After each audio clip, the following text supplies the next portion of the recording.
Meanwhile, on the comic box, we refuse to runaways from the King's men because we're defenders of Wonder Woman, Logan Noir. Nope.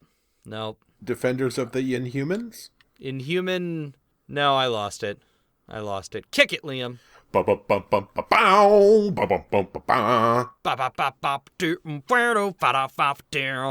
Comics. Hey everyone, and welcome to issue, I think, 48 of the Comic Box. The Comic Box, part of the Geek to Geek podcast network. I say I think 48 because we are recording this one early. I'm actually going to be gone for 2 weeks at the end of May. So we're going to be slowly trying to do like a backwards catch-up of recording. What would be backwards catch-up? Mustard? I'd say or just ranch. The tomato? Ranch? I'd say ranch is the backwards ketchup. So we're trying to ranch, I guess, our way into this by recording some episodes early and then releasing and that sort of thing. So I believe this is going to come out after our Guardians of the Galaxy review episode, which would make it issue 48 of the Comic Box. So this week we are going to take a pit stop into News and Trailer County. That works with ranch, I guess. Certainly does. Because it's country. Come on down to our hidden valley. Yes, exactly. But there were several trailers and some news stories, so I want to jump straight into Weekly Geekery before we get into all of these trailers. I mean, or should I hint? If you listen to the opening, I very slyly dropped the names of some of the things we're going to be talking about. Whatever. Let's just do Weekly Geekery. Liam, we missed you last week. What have you been up to the last two? Pretty much my normal geekery. I'm playing Terraria these days, which is a game I've played quite a bit already. Just kind of came back to because they gave it another update. But besides that, I am just about to begin planning my own Dungeons & Dragons campaign that I will be the DM for. Oh, that's cool. Yeah. I mean, cool in our sense of the term, but... Yes. Yeah. So it should be a good time, though. That's just always seemed like a lot of work. Like, I know Joe over at Geektitude is talking about doing the same thing of doing a real play podcast and he's getting super into it, where he's going to have multiple groups in the same world interacting with that world at like the same time. But I can't, like, I could draw a tiny map and be like, there's a dragon here and 2 orcs. You win a banana sticker. You win a banana sticker, you know? Yeah. That's about as far as I'd be able to go. Otherwise, I would literally have to crib straight from, you know, comic books or existing thing, which I suppose that's a lot what of I people already do. plan to do. Yeah. Okay. It's not going to be obvious necessarily, but people who understand the plot of the thing that I'm cribbing from will understand a little bit of what will be going on within the campaign beforehand. So right, which I'm just going to assume is 3 Ninjas Kick Back. Of course. Yeah. Yeah. And there's going to be a little bit of Sandlot in there. Okay. Maybe a little bit. Or Sandlot 2, the direct-to-video sequel. Yeah, that came out like a dozen years later. Yep. Yeah. Yeah. I never saw that one. No. Why bother? They got it right the first time. It's more Sandlot. I mean, is there a blind James Earl Jones in it? If not, why are you even, wasting our time? Yeah. I suppose. I guess this one would be set in the 60s then, and he's still alive and kicking it with the beast? I guess. It's possible. Yeah. I mean, speaking of unneeded sequels years later, did you see the poster that they released for the new Blade Runner? You know I didn't. I'm just trying to get you wound up. I'm getting you ready. I'm getting you ready for this podcast. Have you been reading anything? Any comics that you've gotten through yet? You had another 2 weeks there, Liam. I picked up Wanted, and I've been kind of going through that again. But I'm not burning through it because I've already read it. So I'm just kind of, a few pages at a time, mainly while pooping. Yeah, that is a good time to read comic books. I mean, I won't It mince words there. It is, generally a good time to read a comic. Okay. Well, for myself, I've done a lot of stuff, including some reading. Mainly what I did is I finished volume 4 of Sandman. So I am slowly moving my way through Sandman. I have not read these other titles, but right at the end of April, I got a message from Hoopla saying, hey, you still have a couple of things you can check out this month. So I just picked 3 sort of random things I haven't read. I have the Zatanna miniseries by Paul Dini, so it's the trade. Trees Volume 2, because I had recently read Trees Volume 1 on that app. And then Snot Girl Volume 1, and that's by the guy that does, or did rather, Scott Pilgrim. Okay. And I thought Scott Pilgrim was okay. I didn't think it was as amazing as, like, I know we have our friend Luke who's over the moon about Scott Pilgrim, absolutely loves it. I thought it was very clever. I have no idea if this is going to be similar in any way, shape, or form, but that's the benefit of the Hoopla app, which been getting some... I'm trying to think if it was Christopher Evans on Twitter. I feel bad if it's not, and I didn't look, but one of our listeners on Twitter finally discovered the Hoopla app and has just been devouring Saga. And again, you only get 5 things a month, but that's 5 trades that you can hammer out really quickly. And if it's something you're not used to having, then it just means for a week you get a ton of comic books that you can read for free. As far as watching, I am almost done. I think I'm on the last or second to last episode of season 1 of Agents of S.H.I.E.L.D., which has gotten better. I will give it to all the people that told me to hang on. It has gotten better towards the end, but it's still very much a network TV show, so I feel like they're not able to really move forward at the pace that they would want to move. Speaking of which, did you hear about the cancellation of our very favorite show? Powerless? Yeah! I did see that. Poor Powerless. Oh. Like, are you going to go... Now, we only watched the first episode, and to be fair, a lot of shows take a couple of episodes to get their feet under them because those first few are almost entirely done through, like, notes from the network executives telling you what it has to be for your first episode or your pilot. You know what I mean? Yeah. Like, you're dealing with all of those notes. So we didn't give it a chance beyond that, to be fair. I don't know if I'm going to. I think I would much rather go back and I want to watch the most recent full season on Hulu of Fear the Walking Dead, Preacher, and Legion are the 3 things that are comic book related that I want to get through video-wise. I figure I might jump over to that after I finish season 1 of Agents of S.H.I.E.L.D. here. And I'm also almost done with season 1 of Rick and Morty. Nice. So I'm working my way through. A lot of times it's sort of a background or it's on while I'm walking on the treadmill or something.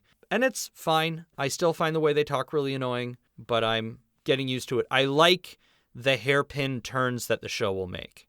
That I appreciate. The idea of all these alternate universes and they'll just show up and murder one of the main characters and you'll find out it's just a different alternate universe version of them and that sort of thing. Yeah. I also enjoy the lasting consequences.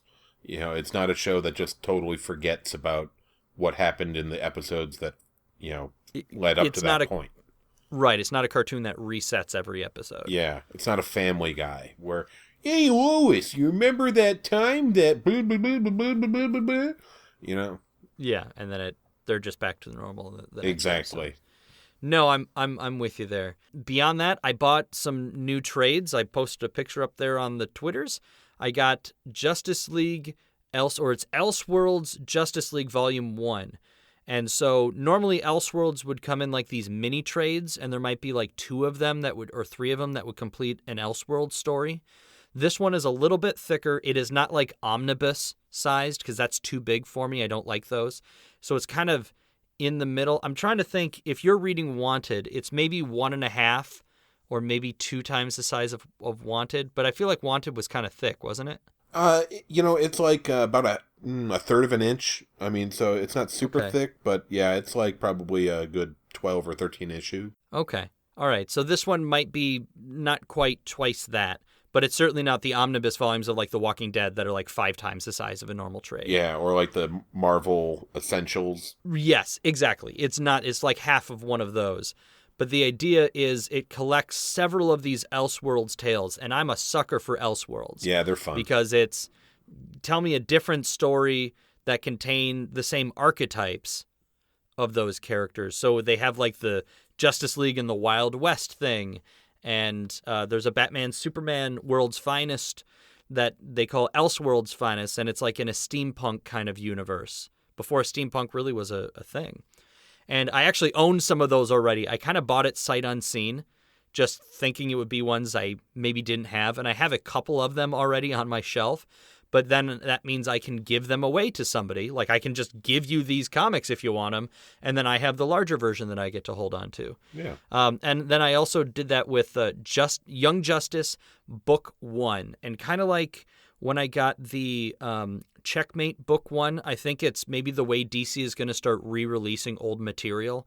Instead of Volume 1 and Volume 2, they're going to call it Book 1 for a series. So this collects the first several issues of Young Justice, plus like the Secret Files and Origins, and I think 80-page Giant, and then there was also a one-shot, and then like a set of those 2 really tiny trades that introduced the team, or was the story that set up the team. So again, it's sort of the same size, kind of this medium-sized thing.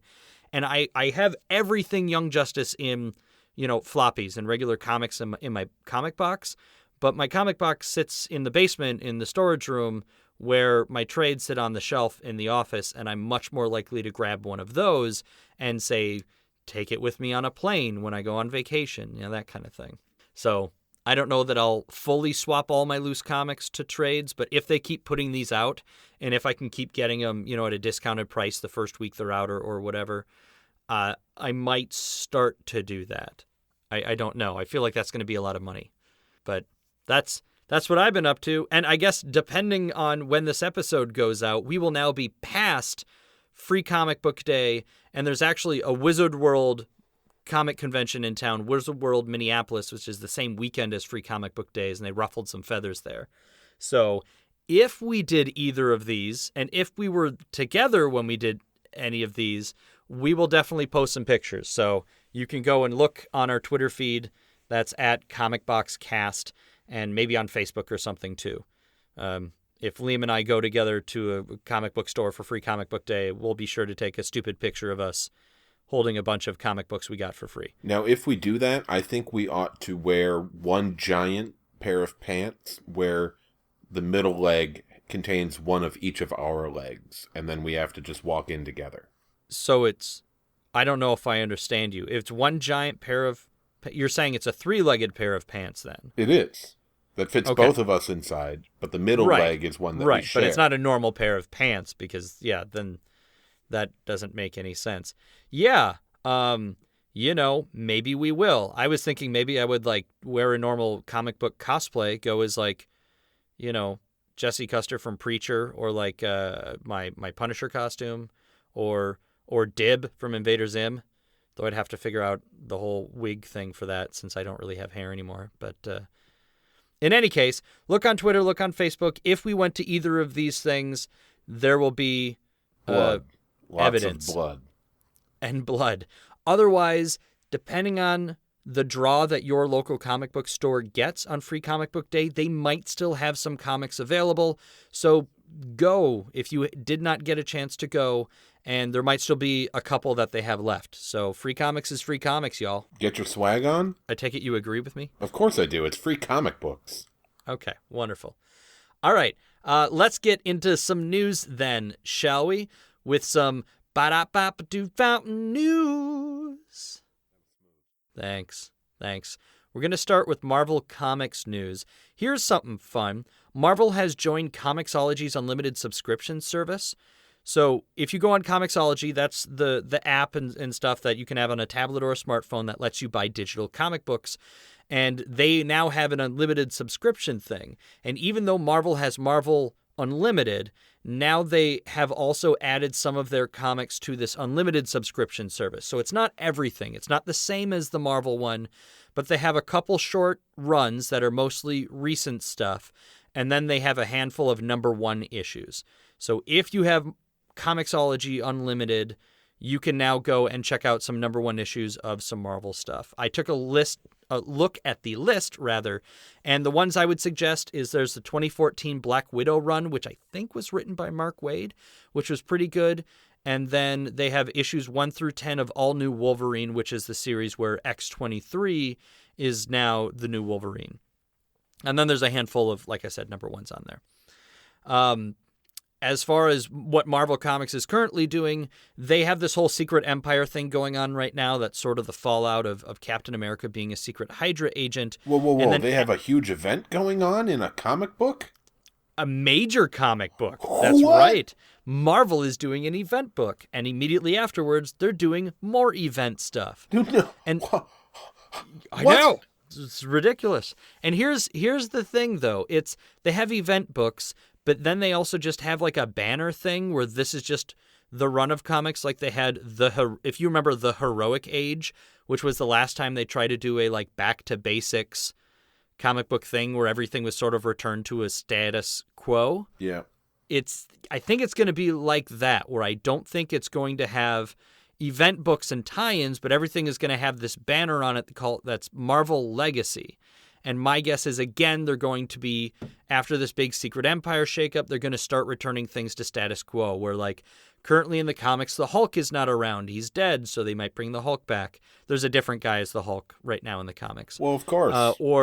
Or maybe Jane Foster will no longer be Thor and will hand the hammer back over to Thor Odin's son. Or maybe Wolverine will come back. We know there's going to be at least one big resurrection because every event book has a death, and then every next event has a resurrection. Yep. So that would be my guess, is they're going to start slowly bringing things back. And then if they're smart, they'll take those characters and then spin them off into their own characters. Like if you bring Wolverine back, and if X-23 goes back to X-23, fine. Or you just keep two Wolverines. Like we have two Hawkeyes. And the main character of the current Hawkeye book is the Kate Bishop, the female, younger Hawkeye. And I've heard great things about it. I haven't read it. I haven't read Hawkeye since they shared the title, the two characters. But yeah, so that's Marvel Comics-y news. Let's get into our first big trailer, shall we? Ooh. So this is the trailer for Runaways, which is the Brian K. Vaughan... Run away, get away, keep away. The Brian K. Vaughan book, which is now being turned into a 10-episode series on Hulu that's going to air in 2018. Now, I will put a link in the show notes, but there's a hitch here, and that is that it probably won't last for long because it's cam footage. The first one that I shared with Liam was gone before he got a chance to even see it. So the one that I'm going to put up is the one that I watched Cam footage? today. But again, we're recording like a week and a half ahead of time. Hopefully, by the time this airs, they will give in like most people do when a trailer leaks, and they will just show you the full trailer. There wasn't a whole lot to this one, though. Like, it was a lot of quick shots. You got the very general idea of, here are these kids. You see the parents that are like, nobody cares what their parents are up to. They're clearly up to no good. And that's kind of all we get. And then a bunch of flashes of things happening.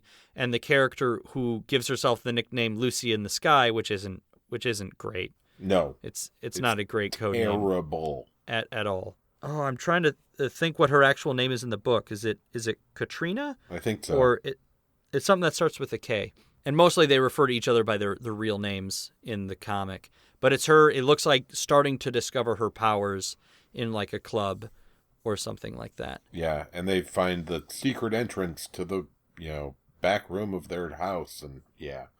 Right, which is in the story is the parents are all various types of supervillains, and they get together once a year, and so the kids are just forced to hang out together.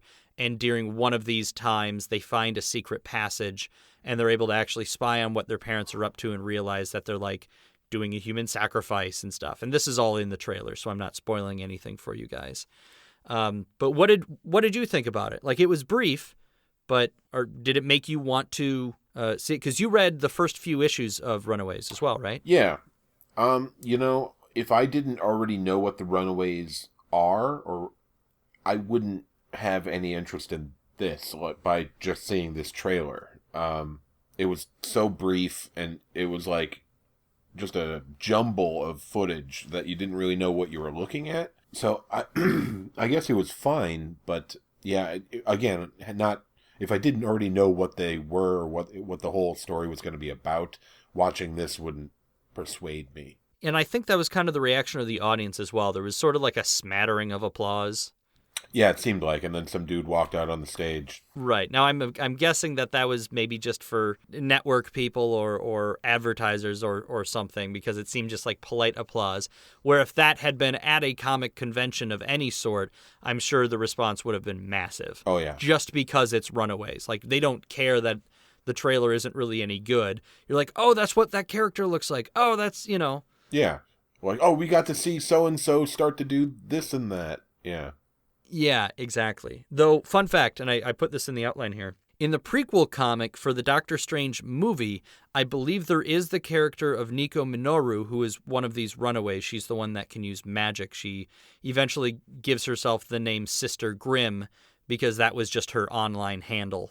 I'm trying to think if it was like, it wasn't like AOL Instant Messenger, but it was basically like that's her online handle, and the comic came out, quite a while ago. What are you trying to say about Instant Messenger? Yeah, exactly. So that was her screen name. At the very least, there was a scene in Doctor Strange, and I didn't recognize it until I saw the Everything Wrong With the CinemaSins video for Doctor Strange on YouTube. Mm-hmm.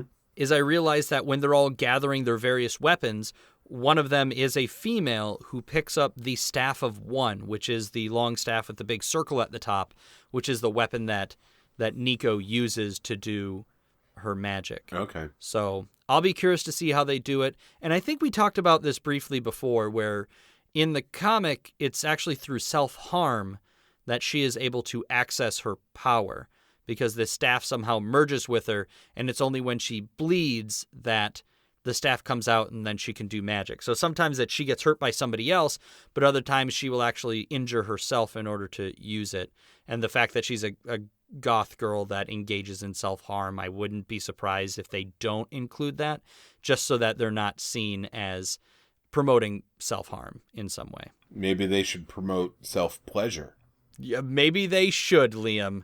Thank you for that. The question I wanted to bring up is, if this character, even if it's just in a prequel comic book, is considered canon in the Marvel Cinematic Universe, do you think we're safe to assume that this is going to take place outside of that?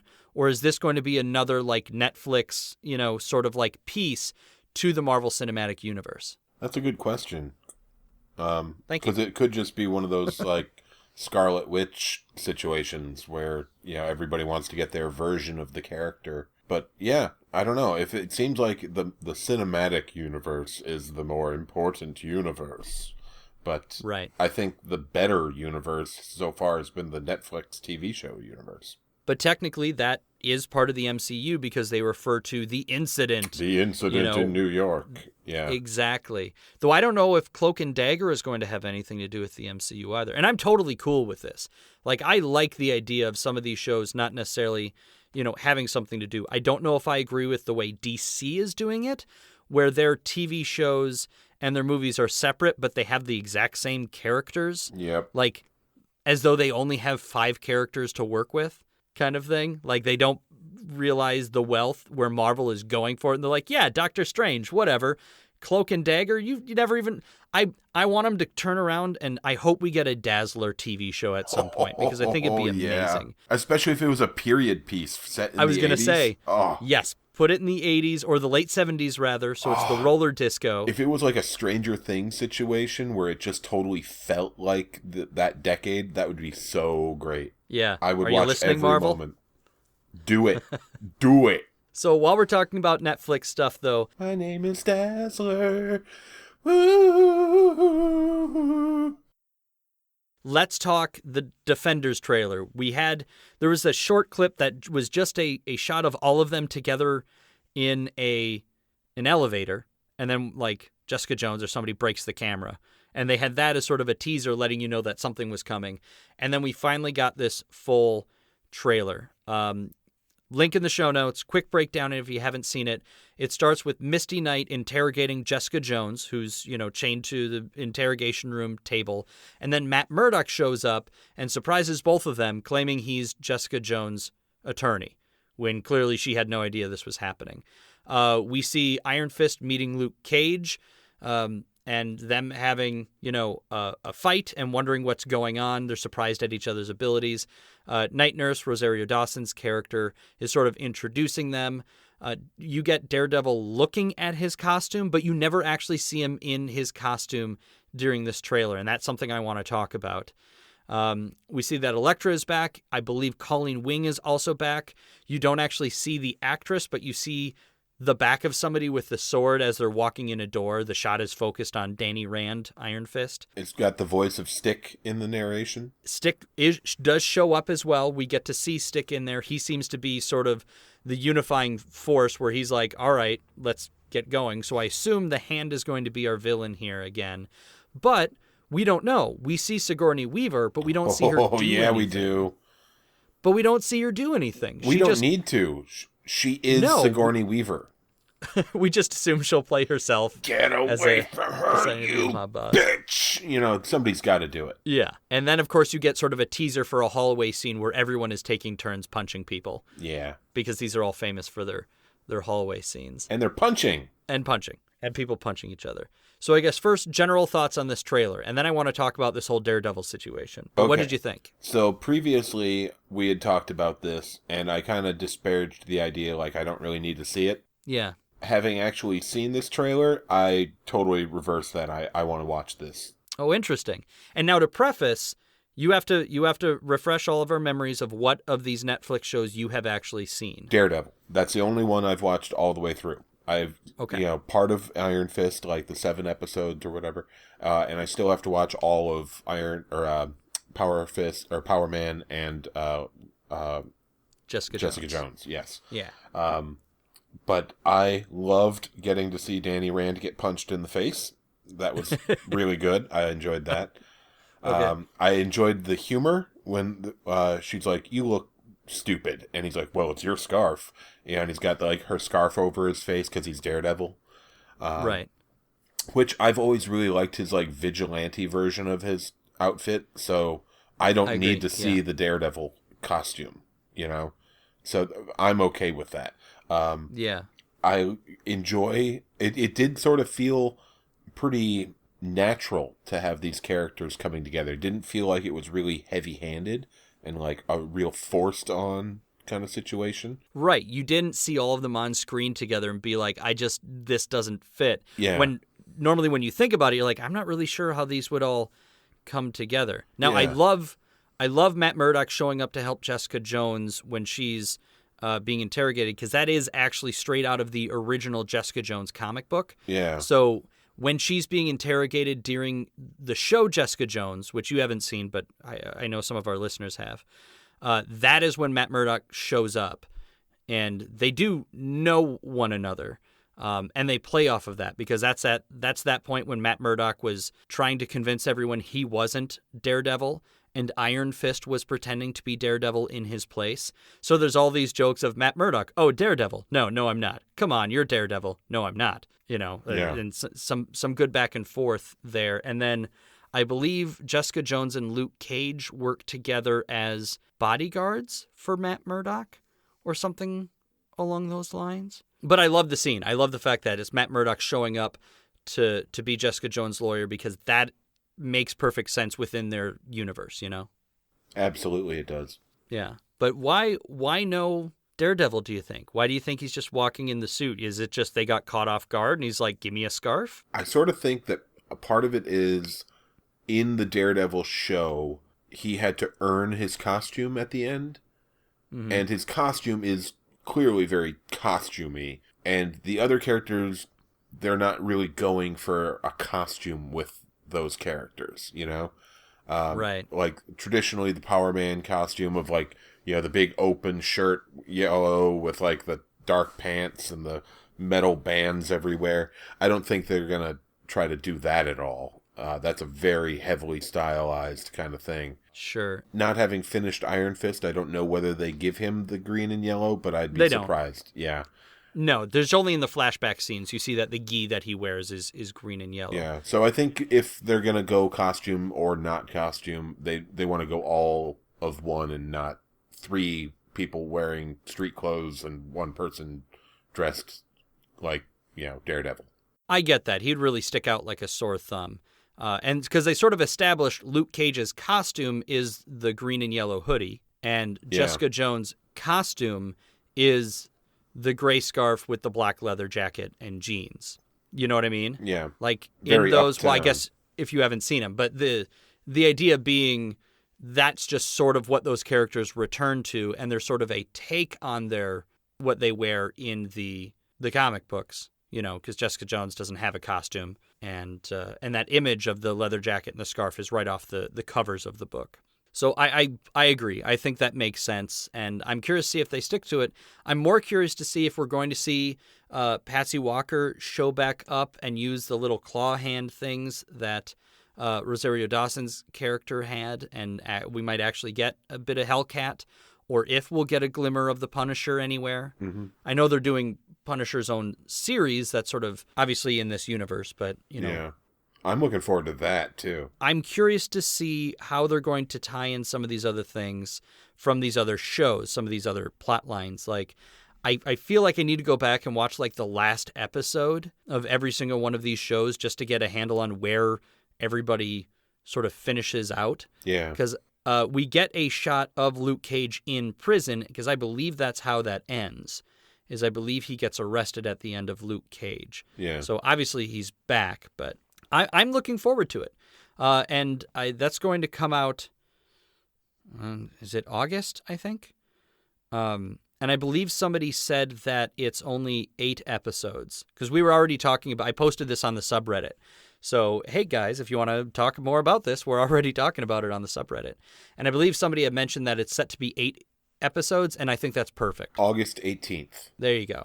And 8 episodes instead of like the 13, because I feel like they were kind of stretching it with some of these shows. Yeah, certainly Iron Fist. Yeah. Daredevil, I would have taken 13 more episodes and taken a full 26, but yeah, it definitely felt like Iron Fist was stretching it out. And I believe it is the showrunners from Daredevil that are doing the Defenders. Okay. I'm interested to see if Elektra is going to be the bad guy, because obviously Elektra dies in Daredevil comics and comes back as a instrument of the hand. And I was wondering that, did she, I mean, spoiler alert, I guess, did she die at the end of Daredevil season 2? See, I didn't think so. Again, yeah, I think she disappeared in between the first and second season, then comes back in the second season. But No, she wasn't in the first season at all. Oh, that's right.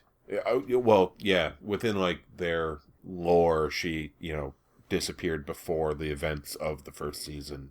But, that's correct. Yeah. Yeah. But yeah, it I don't remember whether she was alive or dead at the end of that second season, but I have the impression that she was alive.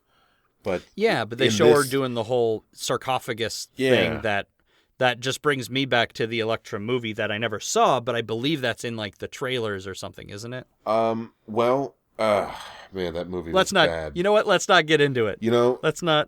Let's just not. But yes, I'm curious to see how that's going to go if Sigourney Weaver's maybe going to be teamed up with the Kingpin, because the Kingpin traditionally, I think hired Elektra and then hired Bullseye to take Elektra out. And I love that we don't know. I love that we just get to speculate, and then they're going to tell us a story they tell us, and that story doesn't have to be hinged on, oh, look, it's this villain, you guys. Like, it doesn't need to be that. We trust in their storytelling abilities, where I just want to see the story. Yeah. I have one more Marvel note, and that is for any of you that live near an Alamo Draft House. And again, this is banking on when I'm going to get this episode out. But on Tuesday, May 16th, for one night only, Logan is going to return to theaters with a black and white version they are calling Logan Noir. Ooh. And it is only in Alamo Draft House places with the theaters. And then they do like a live by satellite or whatever Q&A with the director, James Mangold, afterwards. And then you get to ask questions live on Twitter by doing #AskAlamo. And then there's the little secret hidden thing where if you wear black and white to the screening, they'll give you an exclusive commemorative poster.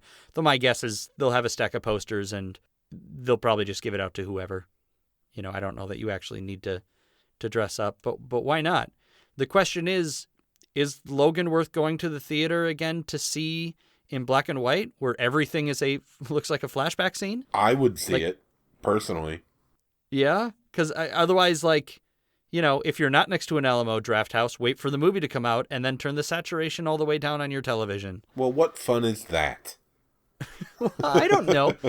I guess I get the idea of it being black and white, and I kind of like the idea, but the whole thing has that sepia tone, and I feel like that's, I don't know, a big deal. You know what I mean? Yeah. Having that colorization goes a long way towards setting the tone, and we'll actually talk about this when we talk about the Wonder Woman trailer, which I think goes crazy with its colorization to the detriment of the film. Like most Zack Snyder films. Yeah, but I mean, I like the idea of them doing this. I think it's a very cool idea, but I don't know, depending on how much it would cost to go. Plus, I don't think, do we have an Alamo Draft House?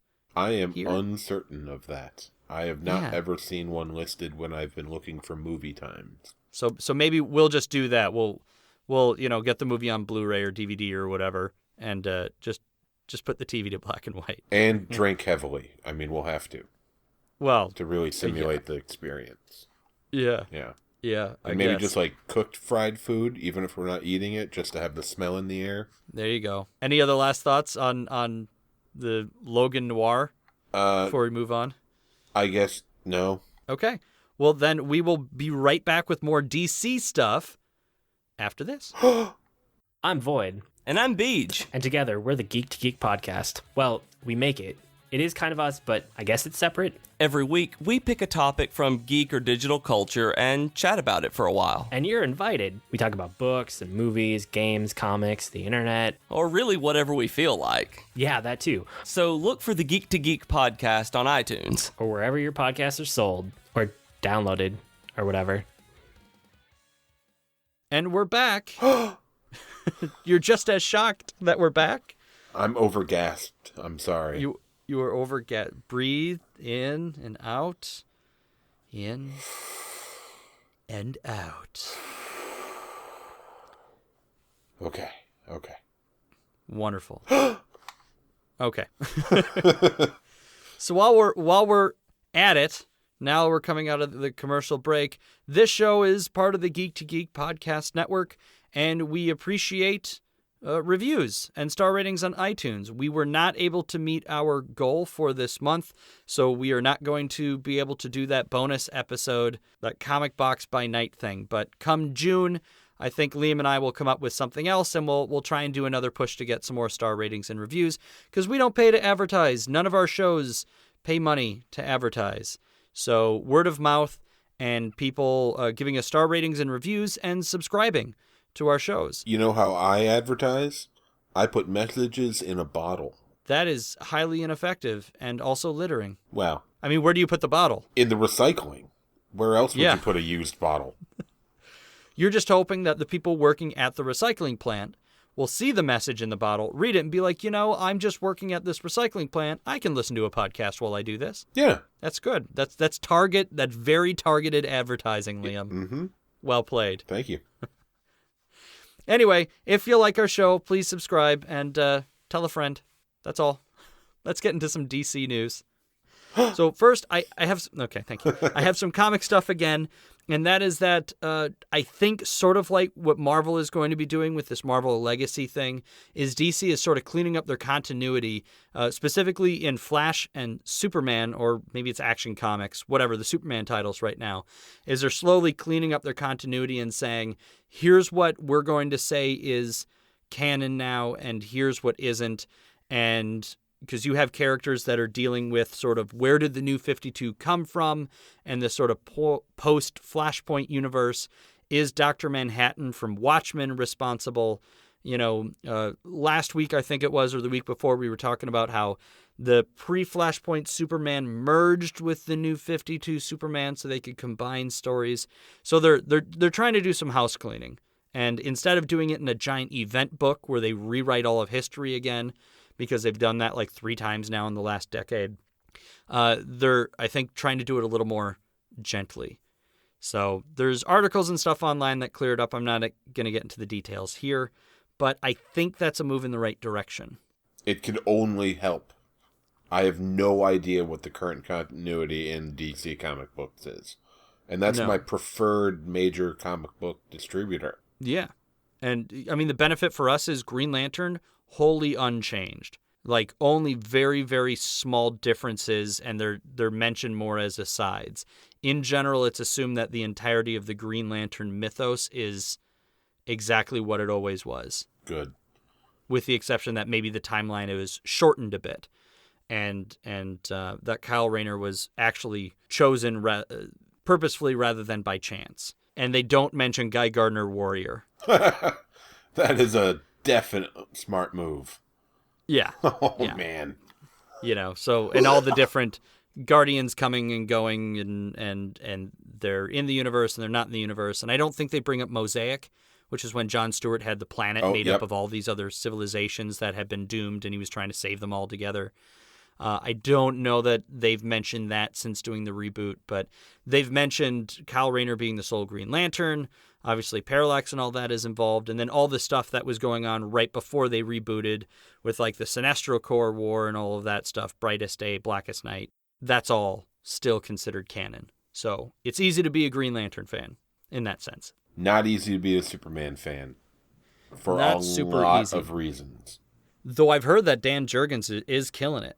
Well, Jurgens is the man. He's been on Superman for a while. I mean, not continuously, but he's done it before. And that was one of the things they confirmed, was that the Death of Superman arc that I believe was written by Dan Jurgens. It was indeed. I have it signed by him. Yeah, is still canon. That still happened. Very as good. far as the current continuity. So hopefully that'll help any of you out there that are hesitant about going and picking up any of the current DC books because you don't know what's going on. It sounds like they're trying to bring things around where the things you know and love are what's going on. Like they revamped Superman's origin where it matches more of the Dick Donner Superman the movie sort of origins. So hopefully all that works out. As far as DC TV stuff, I have mentioned in the past how excited I am that Young Justice is coming back for a third season, and then I offered my dismay that it's through the Warner Brothers or DC or whatever. I think it's a Warner Brothers streaming service, but they announced that it's going to be called Young Justice Outsiders. It's apparently going to be very dark because it revolves around a story of metahuman trafficking, which is pretty dark. Now, granted, the second season of Young Justice grew up a lot from the first season, so they're just pushing it even more forward. And then it's also going to be released on the streaming service right around the same time as a Titans live-action series. And those are both 2018. So I don't know, because they're supposed to do a Nightwing movie, right? We talked about that, where it's supposedly directed by the guy that did Lego Batman. Mm-hmm. But if they're also doing a Titans thing, and apparently that's also going to focus on Dick Grayson, so I don't know if that means that Titans is going to be like Teen Titans, where they're going to focus on Dick Grayson as Robin, and then it's going to be tied to the same universe, or if they're going to pull another Flash thing and have two separate actors playing two separate versions of the same character at the same time. Which, again, there's more characters out there, guys.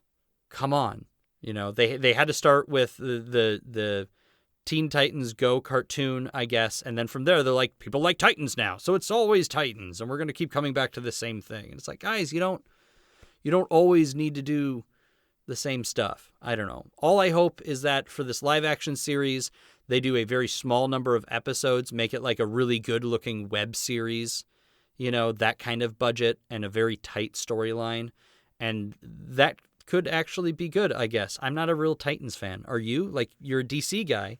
Were you a Titans guy? No, never cared about him. Okay. Well, there you go. It's going to be there. I'm going to be curious to see it. To see a live-action Nightwing, like, in any situation, yeah. Or the most recent live-action Robin we've had since Burt Ward in the 60s.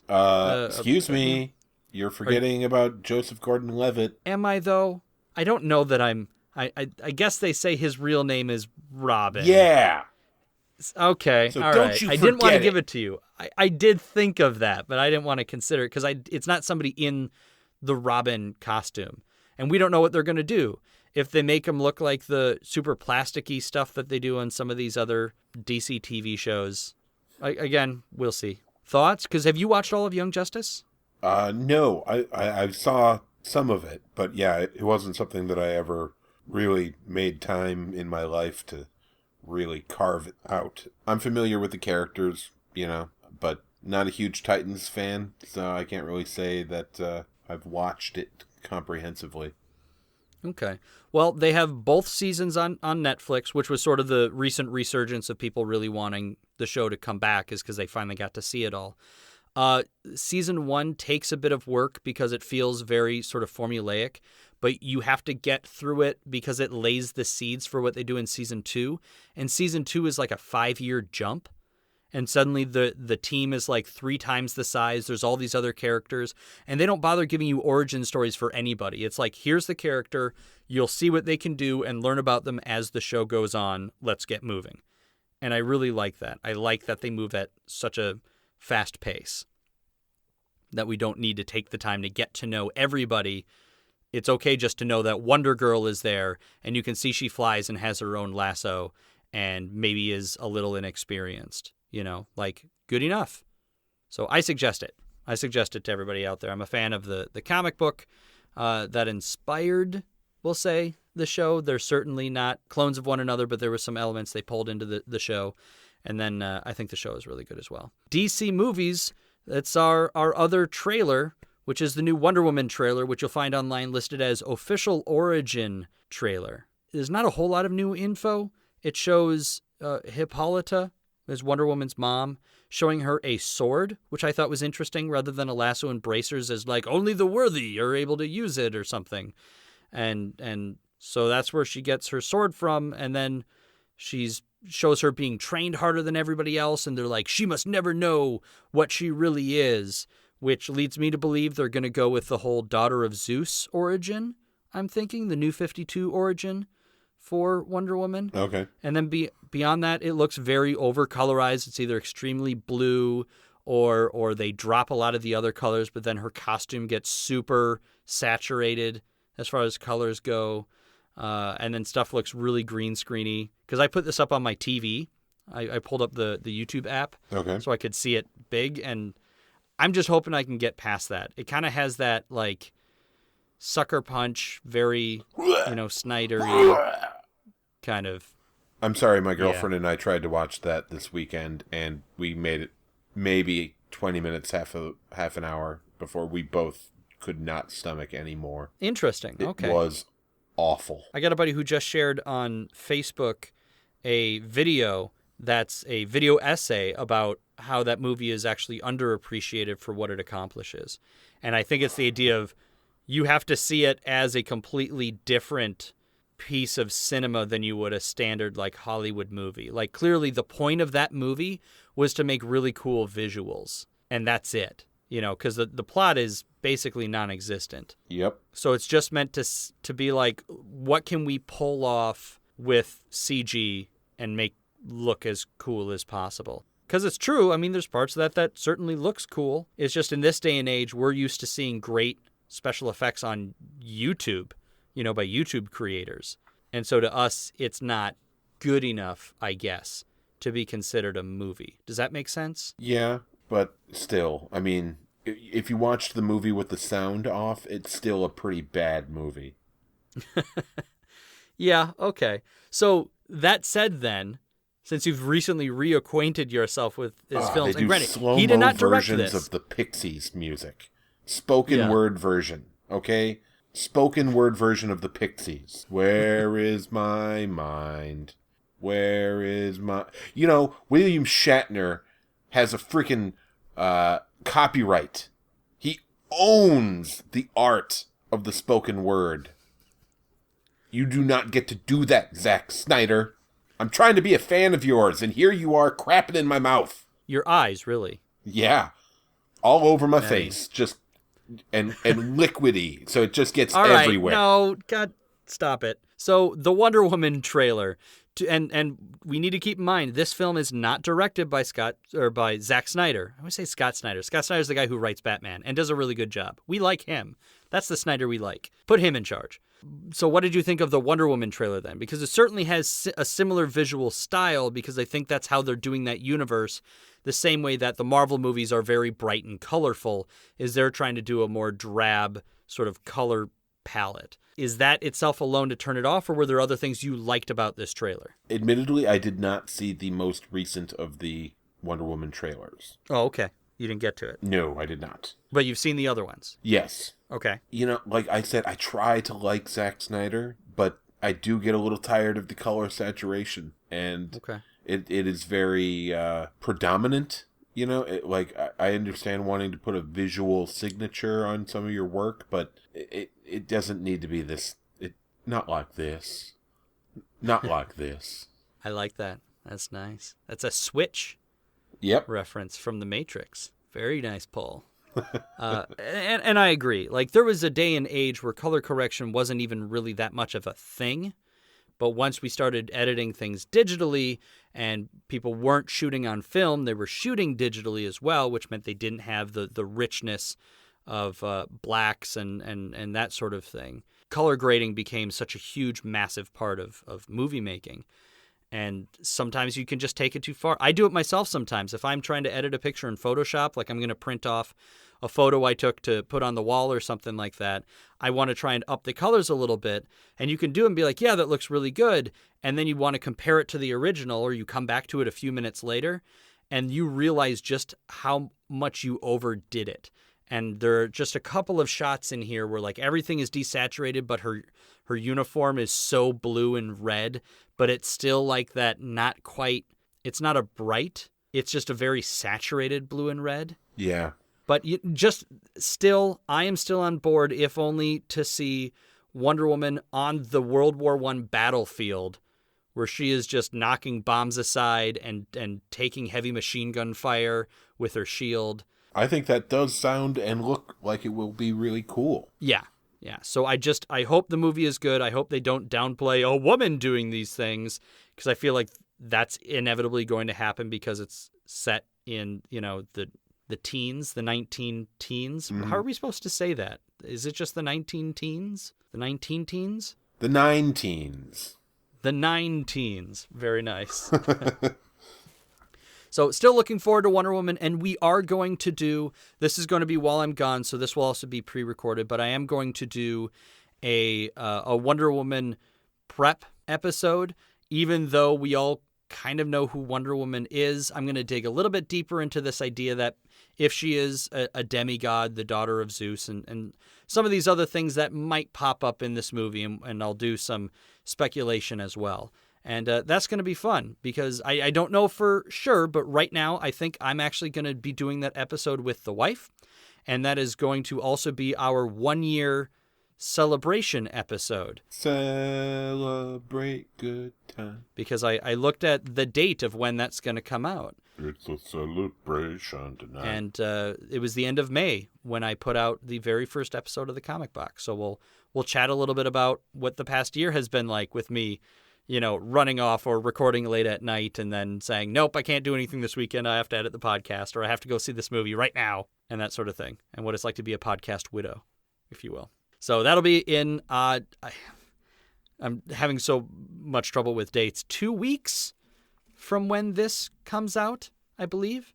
If things go well, next week, I shouldn't be jumping forward, but next week I want to do a review of the Batman and Bill documentary. That's on Hulu. That's about the history of Bill Finger, the guy who co-created Batman and got zero credit for it for decades. Zero. Until literally like a couple years ago. And Batman's been around for 75 years. So I'm really looking forward to that documentary. I find that whole topic very interesting. And I'm going to see if I can get Fletch back. I'm not saying you're not invited either, Liam.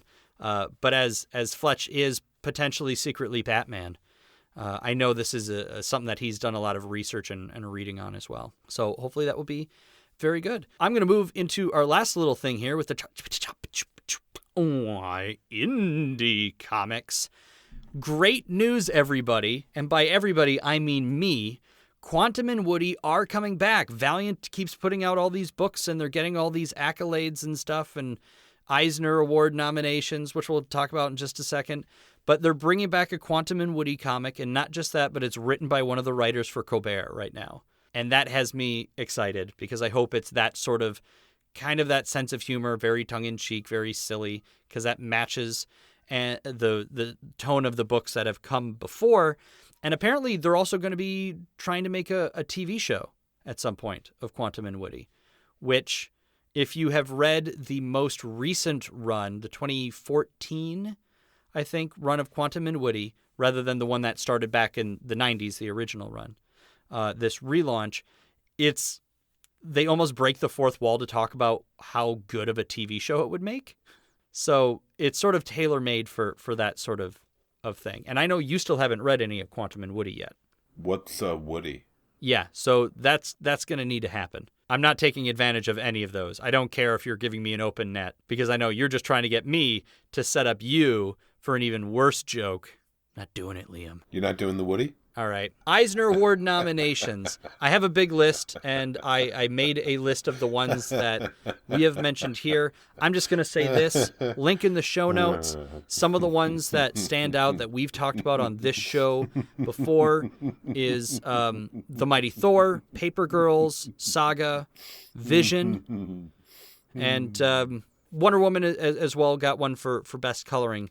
But it was mostly like anything that Brian K. Vaughan touches, he's up for Best Writer for Paper Girls and Saga. Fiona Staples is up for Best Penciler for Saga. Fiona Staples is up for Best Covers for Saga. Like, it's up for Best Continuing Series.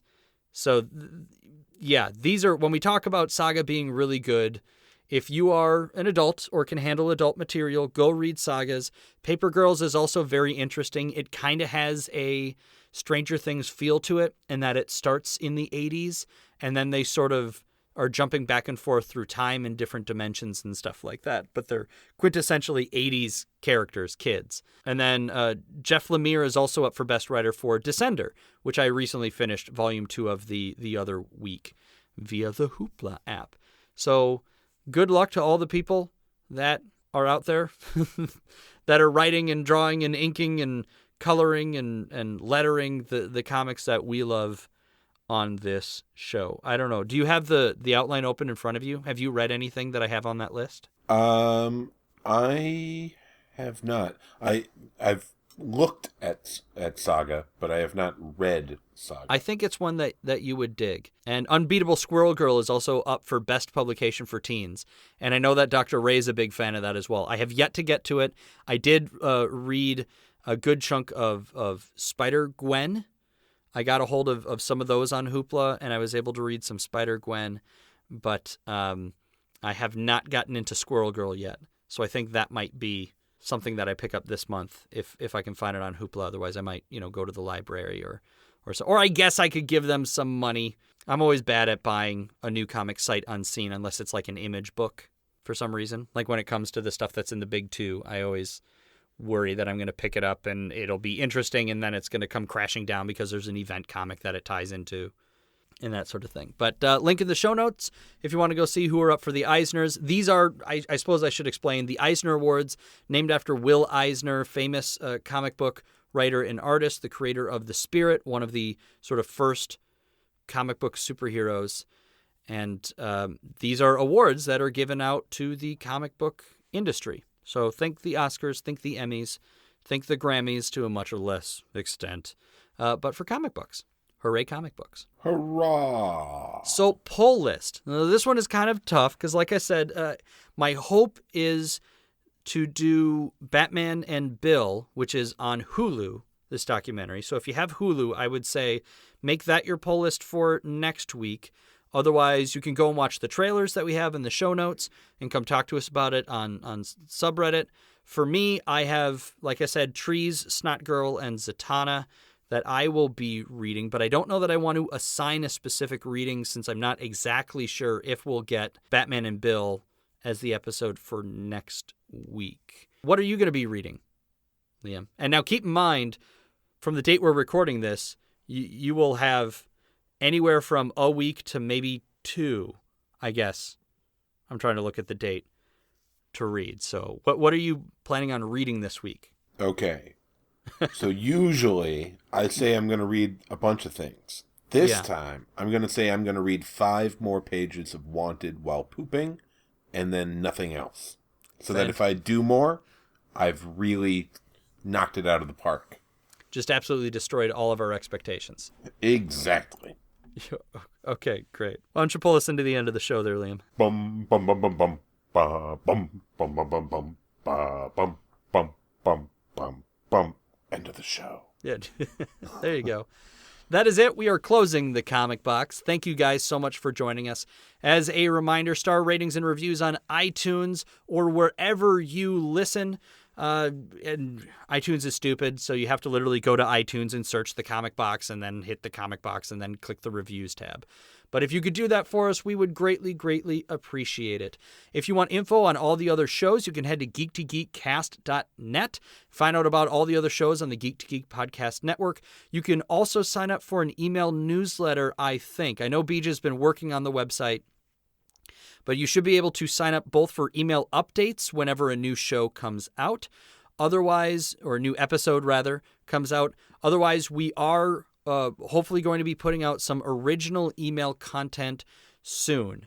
And like I said last time, there is no set idea of what that's going to be from this show, so you guys can hit us up on Twitter at ComicBoxCast. You can hit us up by email at thecomicboxpodcast@gmail.com.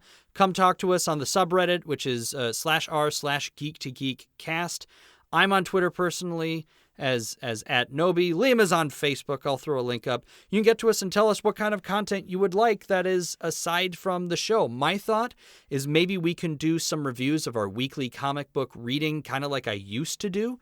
I don't necessarily miss writing up long reviews of every issue of a comic that I've read, but I can at least make some extra suggestions that don't tie into the theme of, an episode or an upcoming episode, because that's usually how we do it now. I don't know. Any thoughts, Liam? Is it a good email content that we could do for people? Yes. Oh, I believe you.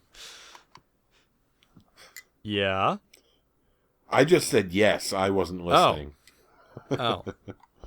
I was looking at this just awful still that they put up of the Inhumans. We didn't get to Inhumans, did we? No, we didn't. And I've been staring at it, and the more I look at it, the more I think it belongs like in the late 90s on the Sci-Fi Channel, wedged in between like the later seasons of Stargate Atlantis. Bonus topic. I will put a link in the show notes. They released a still, Entertainment Weekly, I think, did a photo shoot. And so we get our first look at what the Inhumans are going to look like for the TV show that's coming up on ABC. And again, this is the one where they're going to do the first couple episodes as a movie, or rather they'll air the first, hour and a half long episode in theaters and then break it up into smaller episodes. And then that's going to air on ABC in, I feel like November or something like that. But yeah, they're not great. No. And Ramsey Bolton is one of them. He will always be Ramsey Bolton. Yeah, I'm looking at it, and I'm like, is that Ramsey Bolton? I bring up a larger photo. Yeah, that's him.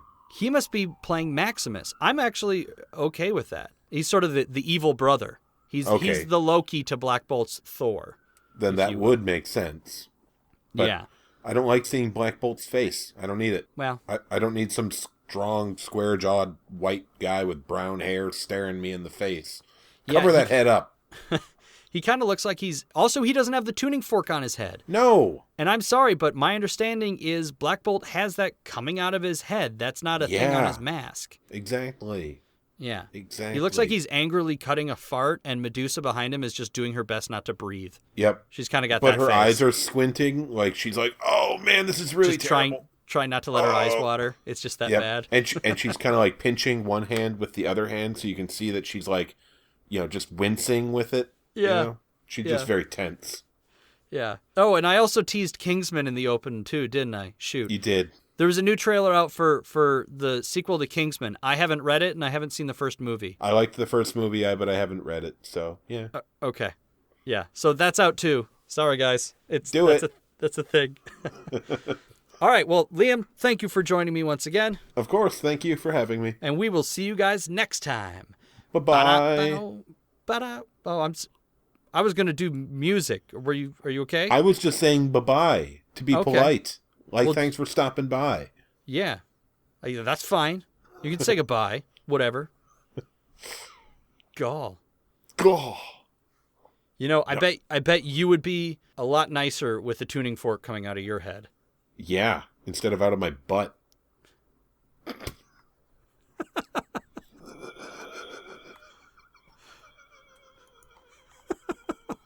All right. Ba-da-doo-doo-doo-doo.